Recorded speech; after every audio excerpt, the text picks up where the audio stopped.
yang sebenarnya memang kami titip mengenai ekosofi dari awal. Plus kepada tiga dimensi, ada pencipta, kita, sama sumber daya alam.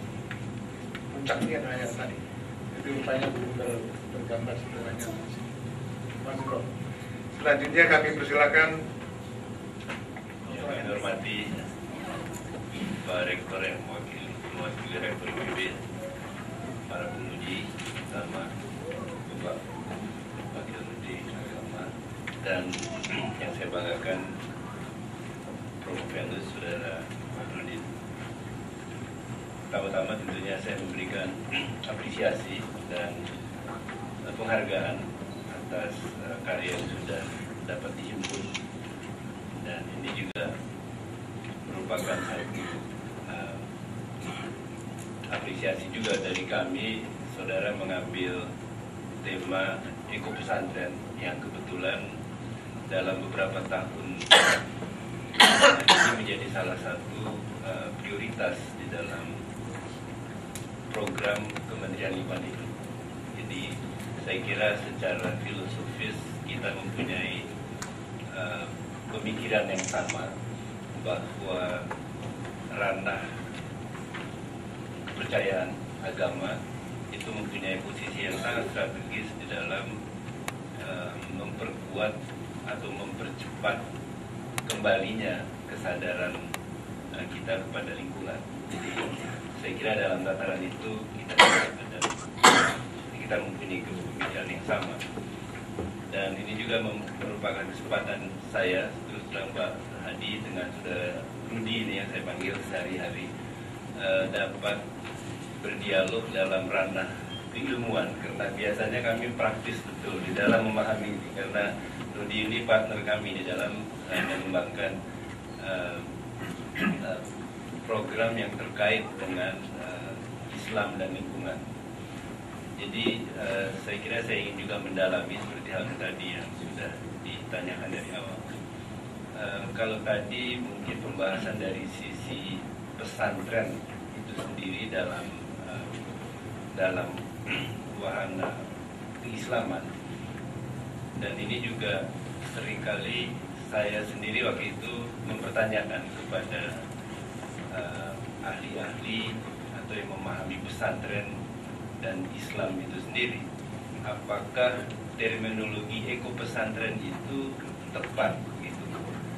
Saya pernah menchallenge gitu, adakah eko yang lebih menggunakan bahasa pesantren ketimbang ekonya sendiri? Saya kira eko ini kan ekologi dalam pengertian yang kita pahami ya, di dalam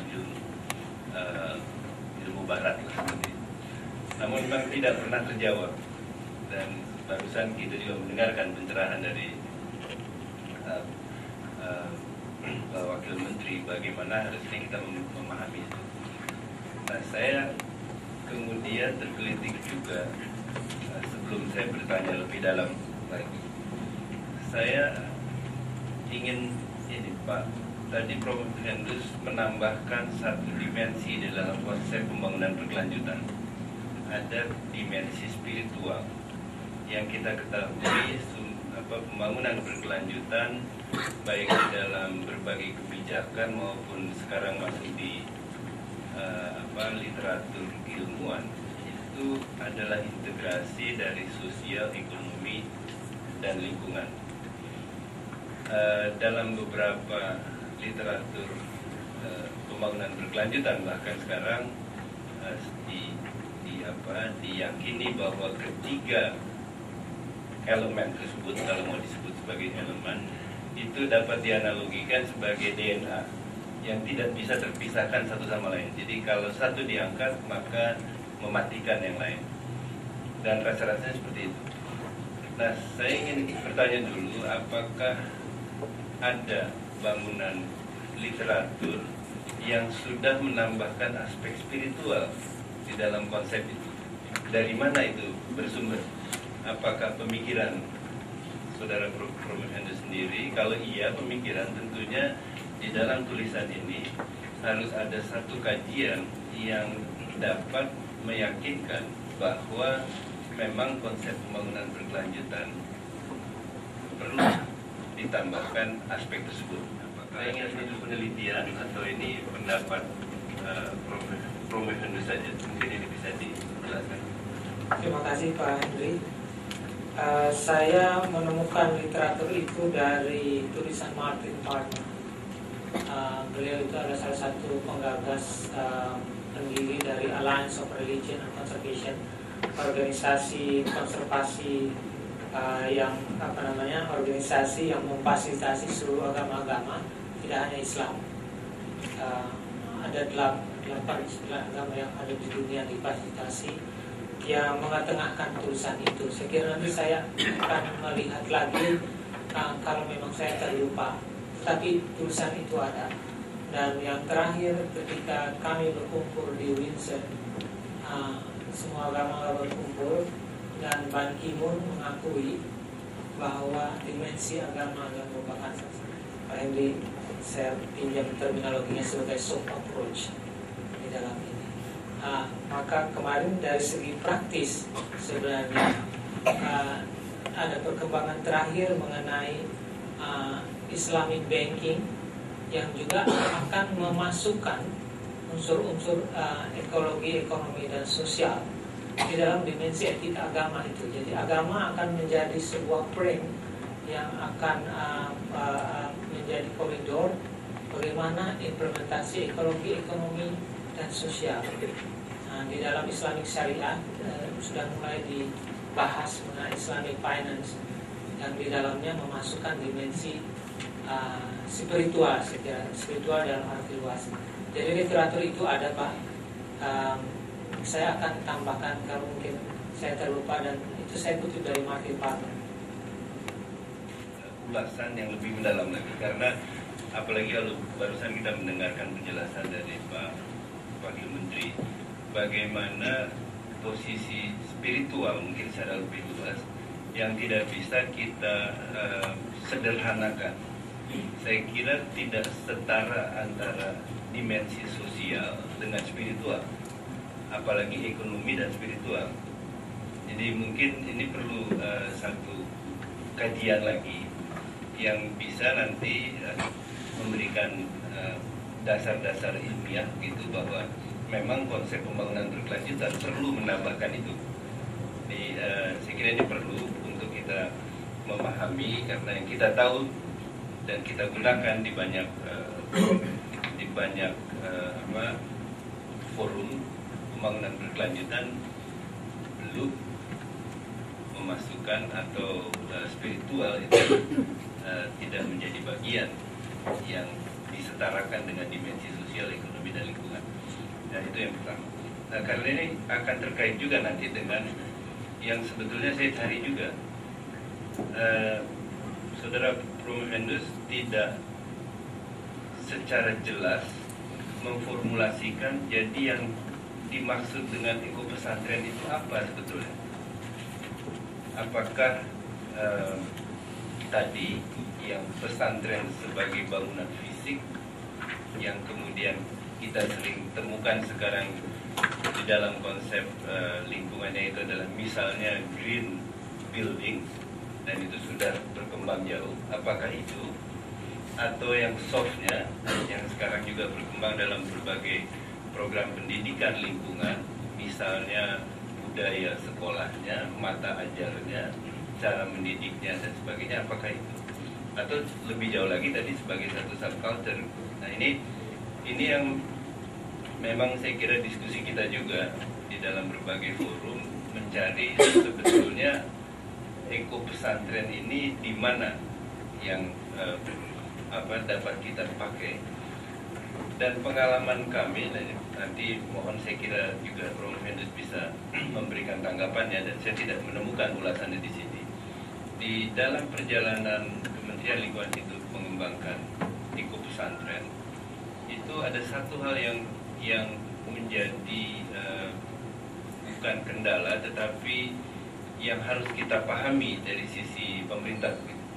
Ternyata pesantren atau lembaga pendidikan Islam tersebut sangat sulit untuk kita dapat generalisasi, karena semua mempunyai spesifik permasalahan dan spesifik struktur kelembagaannya yang tidak bisa secara generik dikembangkan dalam satu program.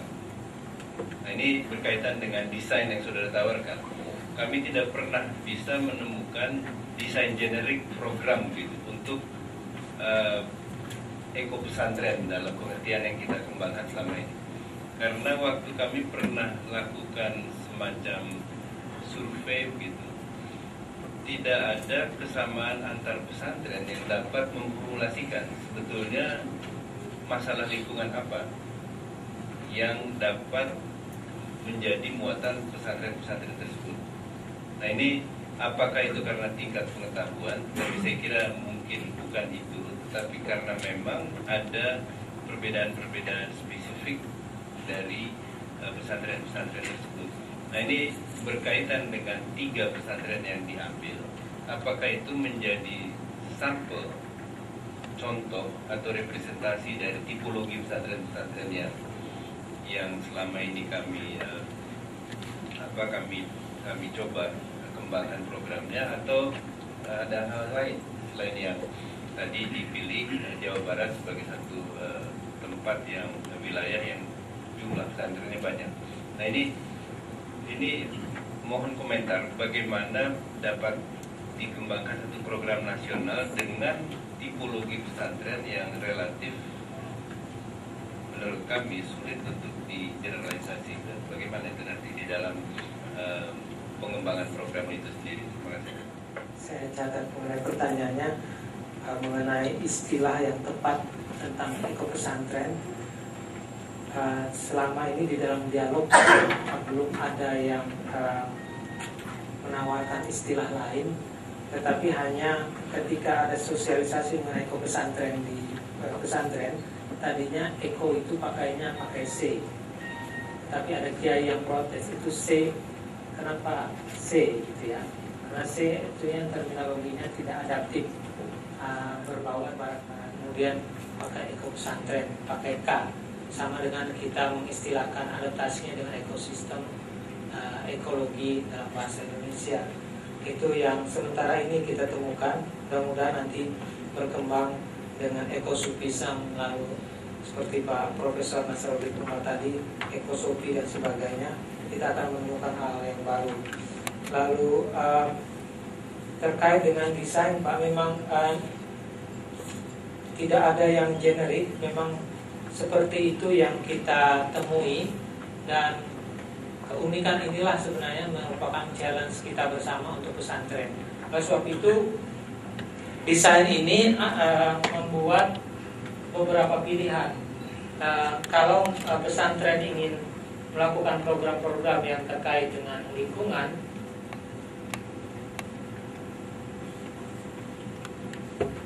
secara fisik maupun secara fisik ataupun secara Profesor Nasruddin Umar katakan, ini bisa terjembatani di dalam program-program lingkungan di dalam sini.